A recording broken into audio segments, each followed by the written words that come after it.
ભાવનગરમાં આવી ગયો તો મેળો ને આપણે વહી ગયા હતા મેળામાં અને મેં જોયું તો મને ખબર પડી કે છેલ્લા 5000 વર્ષમાં આવો મેળો ભાવનગરમાં આવ્યો જ નથી. હા મિત્રો, કેમ કે આ મેળાની ટિકિટ છે 100 રૂપિયા અને મેં જિંદગીમાં કોઈ દિવસ 100 રૂપિયાની ટિકિટ મેળાની નથી લીધી. તો અંદર પહોંચી ગયા. અંદર પહોંચીને આપણે જોયું તો નજારો કાંક અલગ જ હતો, કેમ કે એક્વેરિયમ થીમ હતી અને અહીંયા આપણે જોઈ શકીએ છીએ એમ નત નવી માછલીઓના માછલી ઘર બનાવેલા હતા. આખી એક્વેરિયમ થીમ હતી.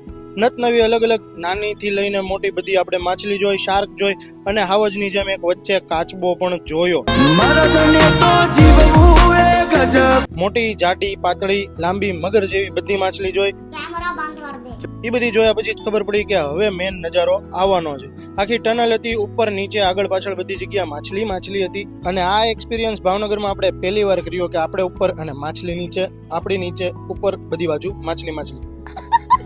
મારી તો ફેવરિટ હતી આ લાલ પીળી નાની કલરની માછલી. પછી આપણે એન્ટ્રી કરી લીધી મેન મેળામાં અને જ્યાં અતરંગી સતરંગી બધી રાઈડો હતી. લાઈટો સારી હતી પણ હજી થોડાક સ્ટોલ નહોતા ખુલ્યા, કેમ કે આ હતો મેળાનો બીજો દિવસ. મોટું ચકડોળ જોયું, બોટ જોઈ, ટોરા જોયા, પણ આપણે ટોરામાં નથી બેઠતા કેમ કે આપણને આવી જાય છે ચક્કર. ક્યાં વાત કરે?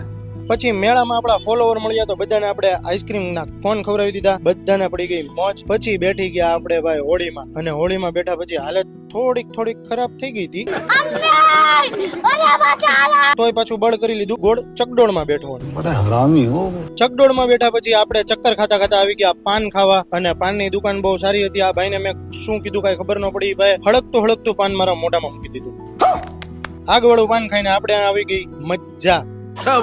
તમને વિડીયો ગમ્યો હોય તો લાઈક, કોમેન્ટ, શેર, સબસ્ક્રાઇબ કરવાનું ન ભૂલતા અને મળીએ બીજા નેક્સ્ટ વિડીયોમાં.